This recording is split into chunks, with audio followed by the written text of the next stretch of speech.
Hi, it's been a while since I've done one of these videos.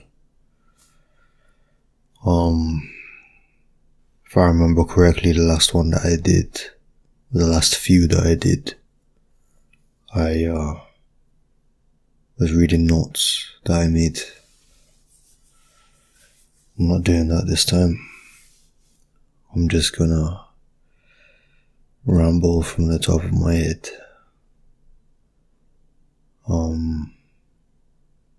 My face looks slimy, but that's because I just put moisturizer on. So hopefully it'll set in soon. In terms of what I'm going to be talking about, even though it is just going to be off the top of my head, it's going to be pretty much the same shit that I've been saying. And the biggest problem with these videos is the repetitiveness of them all. But at the end of the day, this is what's on my mind most of the time, so I think I'm going to call this video The Pointlessness of Life, or something dramatic like that.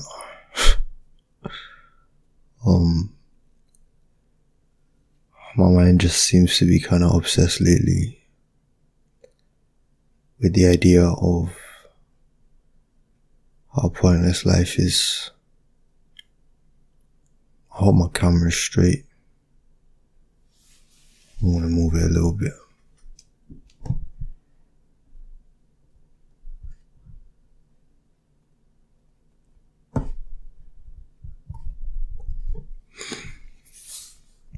Okay, so I've been thinking a lot about how pointless life seems, and I suppose the instinct whenever someone starts talking about things like that is to assume depression. And I'm not gonna lie, I've been feeling very depressed lately. I've got a lot going on in my life, but I have had these opinions about life through periods of happiness too. So,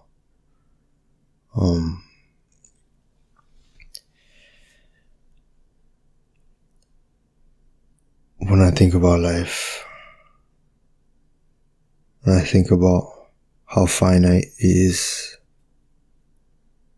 and you exist for a handful of decades if you're lucky, and then you die inevitably in some random way, in some random place at some random time, and you have no control over it. It's not a decision that you make. The only version of death that has the illusion of control is suicide, but even then, in most cases, people are driven to suicide because of some severe mental health issues, which is not a decision that they made, of course. And when you die, it's like every memory and experience that you ever had, and all of your hopes and dreams, and all of your fears and failures, everything that makes you feel like you ceases to exist the second that you do. It's like, what am I? Everything that makes me comes from my mind, right? My personality, my thoughts and feelings, the way that I think about everyone and everything. All of those things just die when I do. because my mind isn't going to exist when I'm dead. If you think about it, you might as well have not existed in the first place. Because how many billions of nameless, faceless people throughout history are now dead? And I'm sure that most of them thought that their lives were worth something. They thought that there was a point, that their existence had meaning or value. And now it doesn't. So does that mean that your life is only worth something while you're alive? I suppose that would make logical sense. But if that is the case, then how can you act like your life is worth much when you're here for like a handful of decades? I mean, time's infinite. And if it's not infinite, then it's still so long that you can't even comprehend it. You're just here for this like speck amount of time, and somehow I'm supposed to act like my life is worth something. It just doesn't make sense to me. And then I start to think about the idea of the types of lives that people live or aim to live. And I think about hypothetical situations. So let's say you have two people that both existed about 500 years ago, and one of them lived a short, tragic life where they knew nothing but pain and suffering and misery, and they died younger than average, I guess. And then you have the second person who lived a long, happy, amazing, adventurous life where they felt like they made an impact and they were surrounded by people that loved them and who they loved, and they rarely experienced pain and any discomfort. And they lived as long as they possibly could and got as much satisfaction and happiness as they possibly could out of life. And then they died peacefully.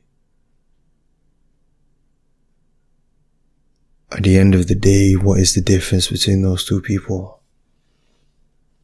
I mean, they are polar opposites in terms of the lifestyles that they lived and the quality of lives that they had. And the kinds of lives that people would either hope for or fear for. But at the end of the day, even though they had complete opposite lives, they are now exactly the same. Dead.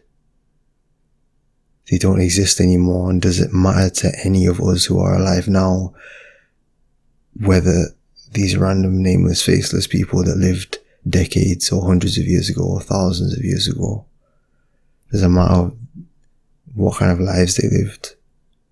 Does it matter whether they went through a lot of pain or just a little bit of pain or no pain at all? Does it matter how much they suffered? Of course not. It's like everyone is so wrapped up in their own little bubble in life. You feel like all of these things matter to the point where you allow yourself to become irritated by these tiny little inconveniences when people create problems out of nothing. When it's like most humans who have ever existed died as children. You could argue that making it to adulthood is a fucking miracle. But these days people just live with the expectation that they're going to go past that. These days it's a tragedy if you die before the age of fucking 60. I don't know. every single time I go down these little rabbit holes, these like long, drawn out fucking philosophical thought processes, in the end I always just come to the same conclusion. It's just like, it doesn't matter. It doesn't matter whether my life is going to be long and full of happiness and adventure, or I die tomorrow because I get hit by a fucking bus or some shit. It's not going to make no difference because I'm going to die in the end anyway. And a handful of decades doesn't really fucking matter because we live in an infinite universe. I mean, there was like pretty much an infinite amount of time where I didn't exist at all.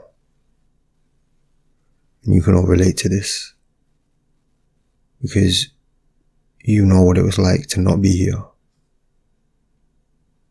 You know that there was this infinite amount of time before you existed. You have no memory, no recollection. You had no thoughts or feelings, no experiences.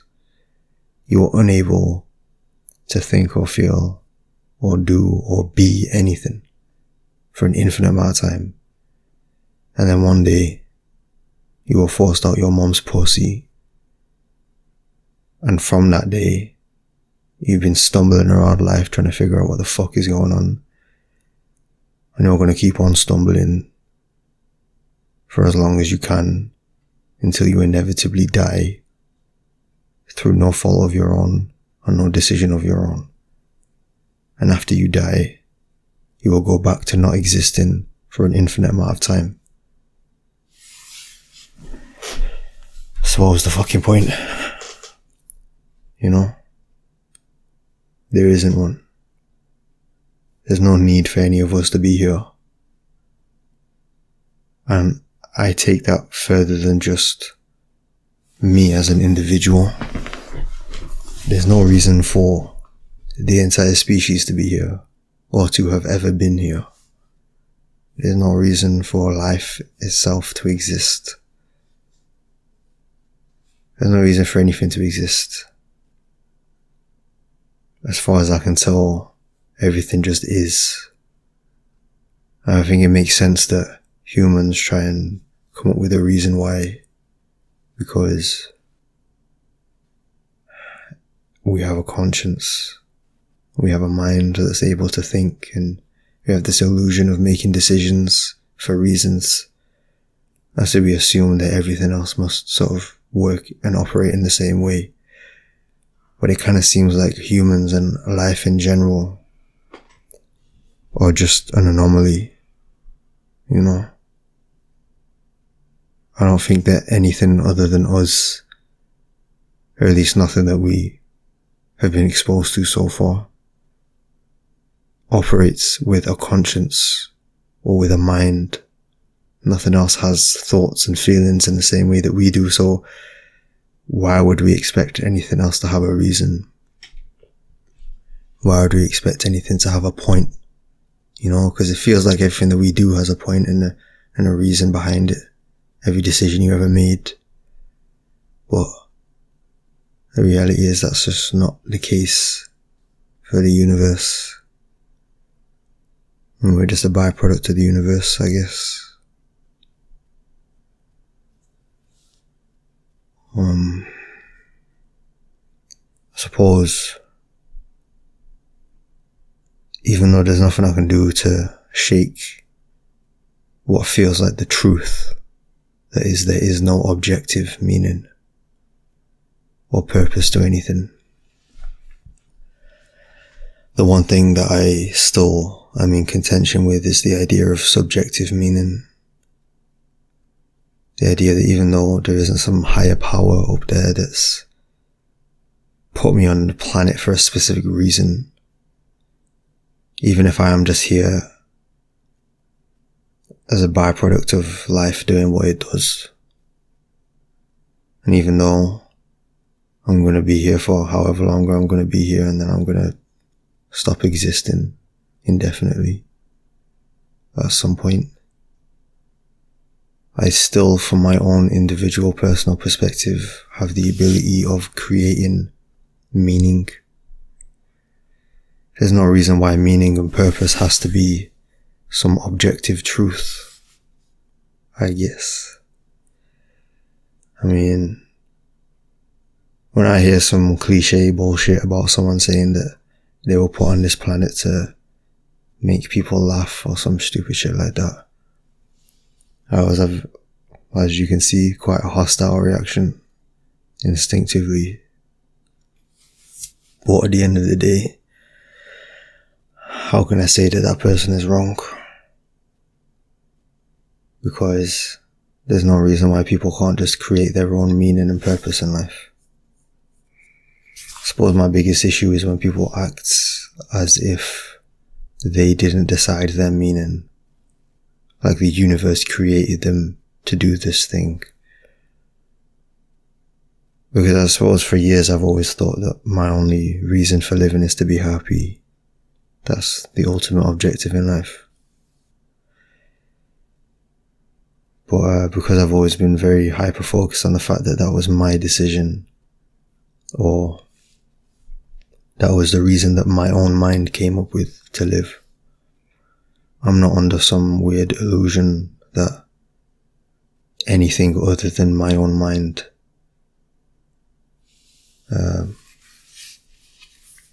created that reason or that purpose.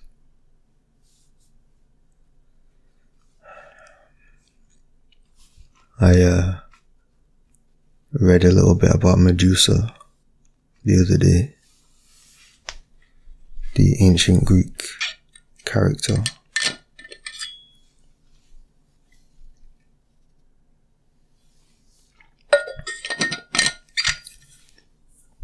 And I always thought that Medusa was just like one of the bad guys. The only thing I knew about Medusa was that some generic hero went to her cave or whatever, and because he couldn't look at her, otherwise he turned to stone, he was able to look at her through the mirror of his shield and then chopped off her head, and he was a hero for it. But I never realized the backstory of Medusa and the reason why she had snake for hair and why she turned people to stone. It turns out that Medusa was like a priestess, someone who devoted her life to worshipping Athena, who is one of the gods. And one day, Poseidon, who's another god of the sea, raped Medusa. Her name may not have been Medusa before she got cursed, but I don't know what it was. And he raped her in the chambers of Athena. And then Athena fucking punished Medusa for it. For like desecrating her chambers or some stupid shit. And punished her by cursing her and turning her into the hideous beast that had snake for hair. And anyone who looked at her turned to stone, and that was her punishment, so that she would never attract another man again. I never knew that backstory. I think it makes it a lot more interesting. It's kind of like a tragedy, you know. Medusa loved and worshipped Athena, and Athena allowed her own jealousy and anger and ignorance to betray Medusa in the worst way possible. I think is a good analogy maybe for trust and how I view trust. It is basically, it's just a gamble, you know. You never know anybody, really. You don't know what they're thinking and what they're feeling. And even if somehow you could, you don't know how they're going to think and feel in the future. You don't even know how you're going to think or feel in the future. So the idea that you can somehow know how any person is going to think or feel or act or understand what decisions they're going to make is ridiculous. you have to accept trust as a gamble, and it's a gamble that you don't even get to know the odds of, I suppose it's similar to faith in that way, which a lot of people treat as if it's a positive thing. Faith is such a positive word for a lot of people, and so is trust, but it just seems so illogical to me. Like, I don't see how having trust in someone is a good or smart thing. It's kind of just like, I already said it, but it's a gamble.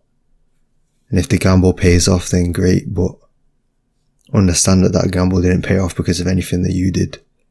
You just got lucky, And of course, how many people can relate to trusting someone that then stabs them in the back or betrays them in some way? And that just means that you lost the bet. I don't think you can trust anyone ever, really. And maybe the tragedy of Medusa is a good analogy for that. I'm just going to assume that she trusted Athena, considering she devoted her life to her and worshipped her and praised her. And then Athena,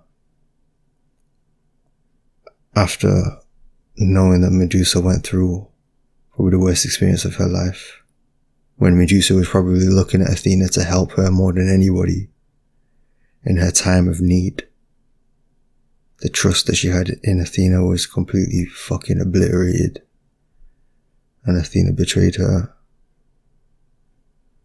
And then that betrayal led to her having to experience even more suffering and pain. And at the end of that suffering and pain was nothing but death. And then even after her death, she's remembered as nothing but a villain. And some cunt who chopped her head off is considered a hero. It's because she was made into a monster by someone that she trusted. I didn't know much about the story of Medusa before I recently read on. I don't know the entire story, and maybe there's more to it. Maybe I misinterpreted some of it. As always, I don't really like to do deep reading. I just hear things here and there or read little bits and bobs. I think I'm going to get a Medusa tattoo one day. Well, this has been a fun, incoherent ramble. Hopefully it was on some level entertaining or interesting or thought-provoking. Sometimes I think these things are a little bit hit or miss.